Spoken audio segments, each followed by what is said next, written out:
When I first started my vegan journey, suddenly I met so many doctors I'd never known were doctors. All sorts of people came out of the woodwork giving me advice and warning me about dangers. Be mindful of these folks. Don't let them distract you or discourage you. You focus on what feels right to you. If you want to try vegan eating for 30 days, go ahead and try it for 30 days. Don't listen to the people telling you that you won't get enough protein. The folks saying that probably couldn't tell you what amount of protein is enough anyway. One of the biggest misconceptions about a plant-based lifestyle is that vegans don't get enough protein. I don't know why this is such a trigger for folks, but I'm asked about it all the time. Before I was vegan, I was never asked if I was getting enough protein. On a plant-based lifestyle, we get our protein from the same place that the cows get theirs, plants. Crazy but true, right? Seriously, plant-based foods, leafy greens, beans, quinoa, seeds, nuts, the list goes on, have all the protein we need. So, if you're interested in trying a plant-based lifestyle, just take it one day at a time, even one meal at a time. There's no right and no wrong. Start by doing the things that feel comfortable to you. Don't be hard on yourself. Life is hard enough. We don't want food to be part of the hard. Be gentle with yourself.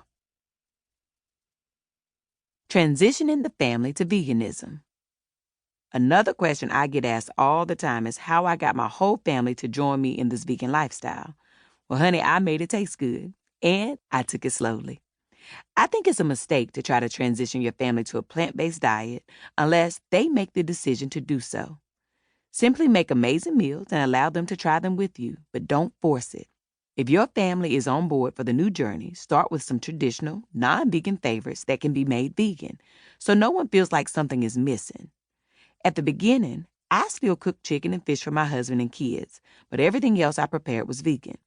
I focused less on what I was taking away and more on what I was adding, and I made sure those sides and extras were really delicious.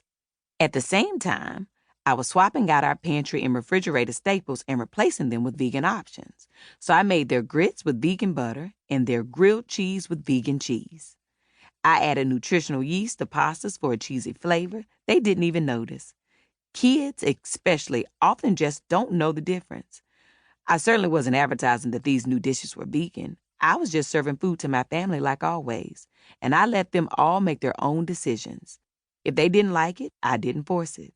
As they got comfortable with what they were eating and even began to request my vegan versions of things, I talked to them a little about how nourishing the food is. When we know better, we do better, right? I'm thankful for what I've learned, and I want to share it, but only when people are ready to hear it. As for processed foods, whether vegan or not, I've always tried to minimize them. But when my husband was on his vegan journey, he craved things like turkey sausage, and I was so glad to find great substitutes made by companies like Field Roast and Beyond Meat. When you are new to the vegan journey, sometimes you just want to know you won't miss out on your family favorites. I call it walking into a new journey like you've been there before.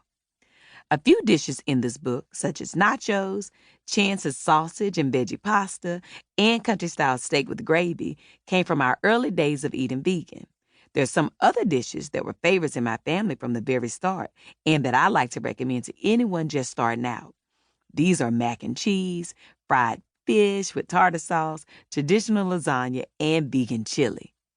One thing to think about is that a lot of times when people think that they're missing a certain food, a big part of what they're craving is actually the seasonings. If you and your family are used to a lot of Old Bay seasoning on shrimp or poultry seasoning on baked chicken, use those in your vegan cooking. Cooking from the Spirit, How to Use This Audiobook. You may have chosen this audiobook expecting to see and hear something that isn't here. I'm talking about measurements in the recipes. Well, honey, that's because I don't cook from a recipe, and I don't measure anything. I just add what I like, and I do it until my spirit tells me to stop. I always tell people, you cook how you want to cook. I'll give you the ingredients I generally use to make the dishes in this book, but you have to bring trust in yourself. You don't need me to tell you the measurements. You got this. So yes, this is a cookbook, but it's really more of a guide. I want you to trust yourself. I want you to know that you don't need a recipe every time you cook, right? You can trust yourself enough to hear about the food in this audiobook and get inspired.